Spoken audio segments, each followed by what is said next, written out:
little. Yes, yeah, that's a possibility. Yes, that's right. So, Oh yeah, turn your cell phone off about that, Frank. Yes, I'm wondering where you're going to be entering it for showing. Will it be going into film festival? I'll give you an Academy Award.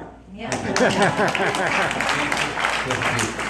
well, we are just starting to enter festivals, and we have yet to hear back from them, especially the ones in the Northwest, the ones back east.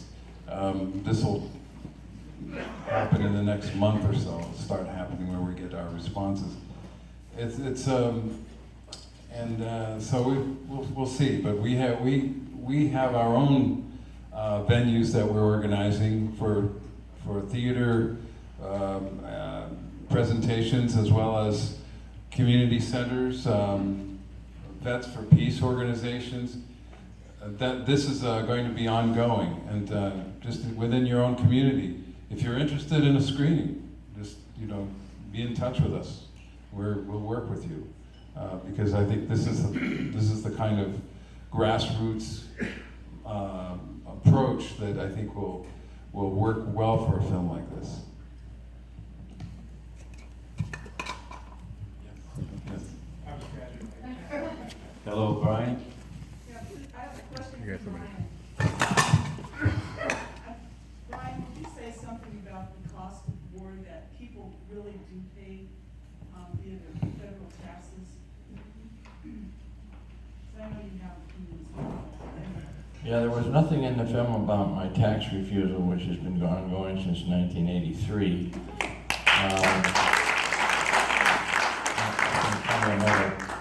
Another area that didn't get covered, but really, everybody that pays federal taxes is in some way complicit with the war policies, the war economy, the war frenzy. And it's a tough nut for most people to crack. Maybe it's because I was a war veteran and because I had started really studying the history of war after I was out of the military, that I realized if the people stopped cooperating with governments, the wars couldn't happen. And one of the ways that cooperation happens, of course, is but we actually pay them to, and we pay them to do things we would never agree to. We just don't want them to be doing these things. So really, we've had a war-based economy since World War II.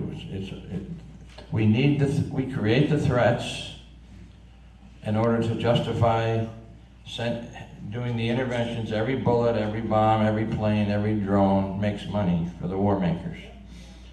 And it's now driving the policy almost independently of anything else. It's driving the policy. We need the wars. We as a nation state corporate economy.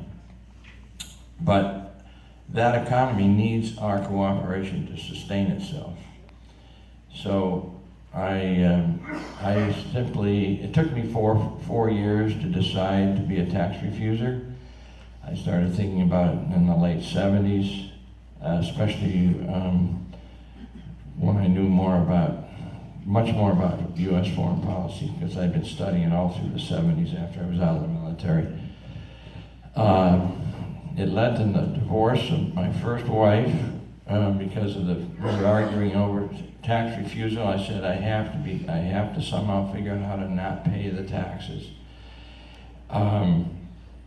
So in 1983, I decided to be self-employed and get rid of all my assets, file my accurate returns as a self-employed person with the IRS, signed off by a CPA, and I wanted to be able to have these conversations with the IRS, knowing that they had nothing to seize except my body.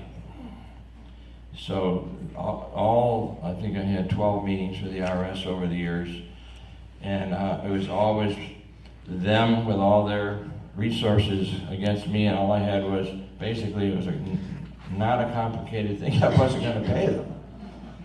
going to pay them for the wars, and I knew the consequence was going to prison. And that's why it took me 4 years to kind of resolve how to deal with this. And I realized, well, I'm just going to have to be prepared to go to prison. And I was in conversation and some kind of an acrimonious relationship with them for 16 years, from 1983 to 1999.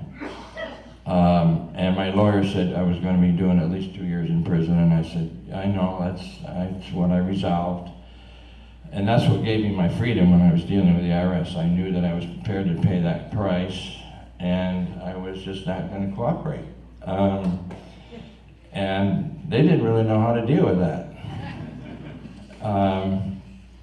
So the statute of limitations expired in my particular case in 1999, 10 years after the last item in their files assessing me as a tax refuser. And I don't know why they didn't take me to court and take me to prison, but so I have not paid any taxes since no federal income taxes since 1983, and all my income is now tax-free. It's just a VA and a Social Security check. But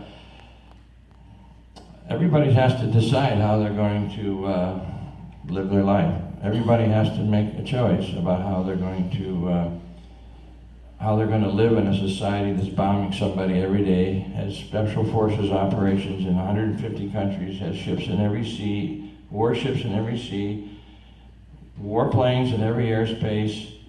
I mean, it's really absurd. I mean, of course, it's worse than that. It's insane, it's sick. But somehow that policy can't continue if we stop our cooperation, and also go in the streets and just obstruct business as usual. I don't know, that may still happen because people are unhappy with what's going on, liberals and conservatives. So the cost of war is going to destroy the planet. It destroys human beings, it destroys the birds, the bees, the environment, all because a few people make a lot of money on it. And I just don't want to participate in cooperating with it, but everybody has to kind of figure out how to do that, and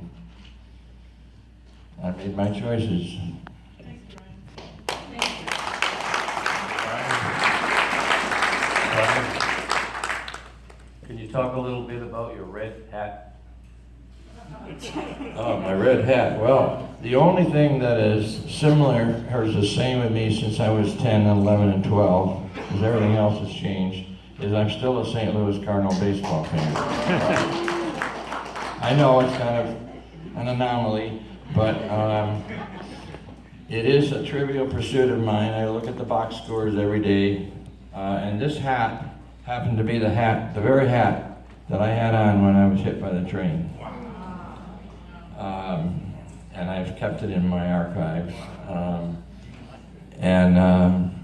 I also have a medicine pouch hanging from my neck, which has in it my right shin bone, believe it or not, that was picked up on the tracks, and I've kept it all these years as I don't know why, it's just, it's a representative of my resistance, I think, to the military madness, and somebody brought it to me in the hospital, and I've kept it ever since. But yeah, I've been a Cardinal fan. After I was hit by the train, the Cardinals sent me a letter in the hospital. They sent me an autographed baseball. They sent me a hard hat, actually, a St. Louis Cardinal hard hat. Stan Musial, who was my boyhood hero, had his pictures on my bedroom wall, sent me an autographed copy of his book.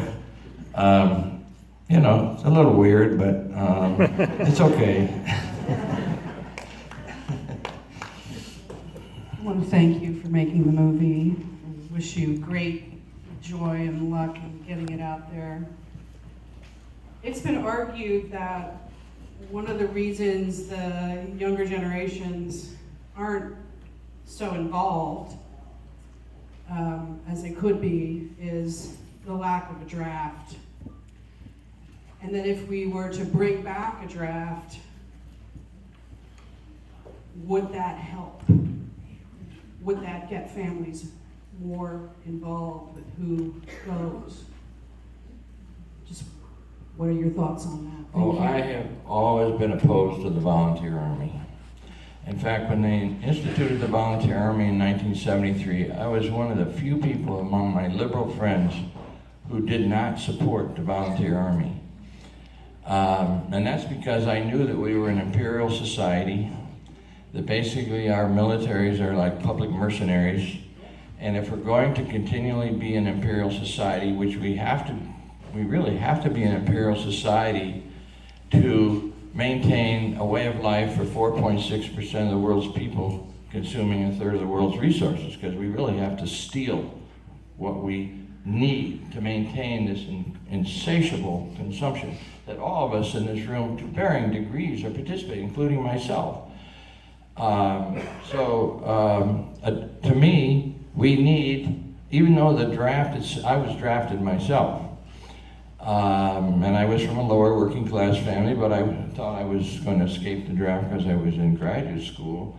But I think that even when they had the draft, and I was in the straight conscription before the lottery, which came in '69, there was certain unfairness about it, how people got out of the draft, but basically, vast swath of the American public had to deal with the fact that there was this reach that could come into their family and grab their son. At that time, it was only men that were drafted. You have to think about it. You have to think about what you're going to do, and what's going to happen to you if that happens.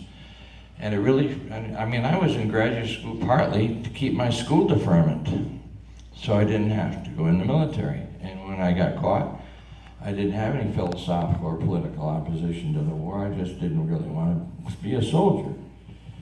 So I think if they're never going to institute a draft, because they know not to do that again. That's what created all this incredible dissension in the American public that kept building. But I think it would be fantastic if they brought the draft. And I know that just recently the Senate voted to require women to register for the draft. You still have to register for the draft, even though there's no draft. And I'm for making everybody have to register for the draft and then draft everybody. And then we can organize resistance to the draft. Widespread resistance to the draft. We need lots of resistance, so we need more reasons to be resisting. I hope I haven't exposed your past. Well, I was in law school when I was drafted. Yeah, that wasn't mentioned, and I was wondering how that affected your philosophy, or if it did, you know, if it merged at all with your feeling about ethics and thinking maybe law and justice could kind of get together. Well, when I got out of the military in 1970, I resumed law school. I actually got an early out. 17 days, 4 years, I got out 17 days early to go back to law school. Finished law school in '72, passed the bar exam in Washington, D.C., and discovered very early in my law career, which was one week into my career, that I was not going to be able to stand up for the judge when the bailiff asks everybody to rise. And I did not know I was going to have that reaction until I actually heard the bailiff say those words in a very deep voice, and kind of sensing that this was not something I was going to be able to do, which was the normal protocol if you're going to be in the courtroom. So by that time, in late '72 and early '73, I knew all about the Pentagon Papers. I knew about the Operation Shamrock, the CIA operations, the Army Security Agency operations, the COINTELPRO. I knew that the government was a lawless entity and that the whole war in Vietnam was a lawless war. And how could I even pretend that we were a nation that was really committed to law and justice? So I knew that I couldn't play that game. And I'm glad there's good lawyers, but I knew I wasn't going to be one of them because I just couldn't emotionally contend with pretending that it was all a just system and I was going to be rendering due process for criminal defendants when in fact in a society that's as classist and racist as our society, you can't really have a justice system. You have to really address the social economic roots of the racism and the classism, and it's really hard, obviously. By the way, when I was drafted, I was living in the DC jail. I was a law student, spending an entire year living in the jail, interviewing prisoners as part of my law school program. I slept there every night for a year. I ate all my meals there. Every day I was interviewing prisoners with certain questions, and it was a very eye-opening experience for this little kid from upstate New York. And during that year, every week I went to the Black Muslim meetings. I was the only white guy sitting in those meetings. I was very innocent. I was not a threat to them. I was just kind of listening and wondering, wow, I wonder if what they're saying is the truth about our society. And so there was a seed. Those were seeds being planted. But I still was a big believer in America. And so when I came out of the military, knowing that the whole war was a lie, and passed the bar and heard the bailiff say, everybody rise, I just knew the whole thing, everything was a lie to me, the way I was experiencing it, and I had to kind of regroup and decide how I was going to function in Disney World, basically.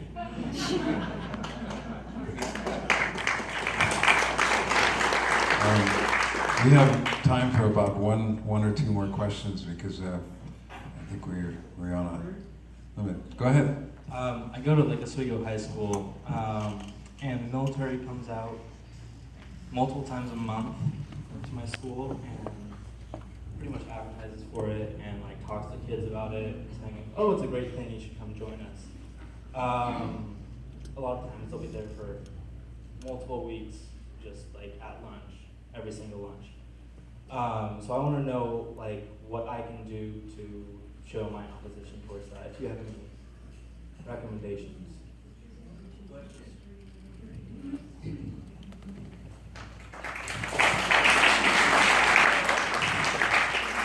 What's your name?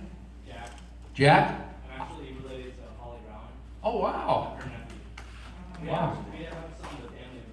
Well, I've got one idea for you. In the back where we're selling the DVDs of the film and Brian's book, Blood on the Tracks, I actually brought a few copies of Addicted to War with me, which is a great book, which Brian endorses, Addicted to War, Why the U.S. Can't Get Militarism, which I publish and distribute, and it's in us, being used in high schools and colleges all over the country since 2002, and it really lays it all out there. And so if you come back after, I'll give you one. You know, I didn't Brian get maybe that's one thing you can do, and get a copy of Brian's DVD too. Show the film. You can also try to get some veterans into the high school that will present an alternative perspective to the recruiters. If your high school will allow veterans in. Veterans for Peace here in Portland, we used to go into high schools a lot and speak in kind of as an alternative to the recruiters. And although I'm participating in the local chapter, I haven't been doing that much lately. I guess I'm an elder or something. I'm not so active now, but really, I have been in hundreds of high schools in the last 25 years, or yeah, probably over 100 high schools in New England, in the Midwest, and out on the West Coast. And our task is to present to the students a different perspective on the military from our personal experiences. And usually the recruiters don't like to deal with us. But I just want to tell the audience that I spoke with Holly Brown yesterday for an hour and a half. She was showing the film for the first time in her community in Florida, where they showed it last night. And her sister's here, I believe. And so, Tricia, are there two sisters? Wow, okay, there's two Holly sisters, so I'm very thankful that you came, and Holly's nephew. So, yeah, I mean, you could get a hold of Veterans for Peace, and And the comic book, actually, a lot of teachers use Frank's comic book. It's a very easy read. It's written with great humor, but it pulls no punches about the history of the U.S. and what the U.S. is doing. So some high schools have used it in lots of classes. Hundreds, yeah. San Francisco, some years ago, San Francisco school district. You're in the mic. San Francisco, some years ago, an activist, just like one of you, read A Ticket to War, took it to the school board in San Francisco, and they all read it, and they agreed to make it they use it, and I sent 4,000 books up to San Francisco for the teachers to use if they wanted to use it or not. That was quite a big deal. That got the right wing upset. Fox News, they did a show, national show, trying to, say the book wasn't right, but it's the truth. Are we ready? You film if you need to. Happy birthday to you. Happy birthday to you. Happy birthday, dear Brian. Happy birthday to you.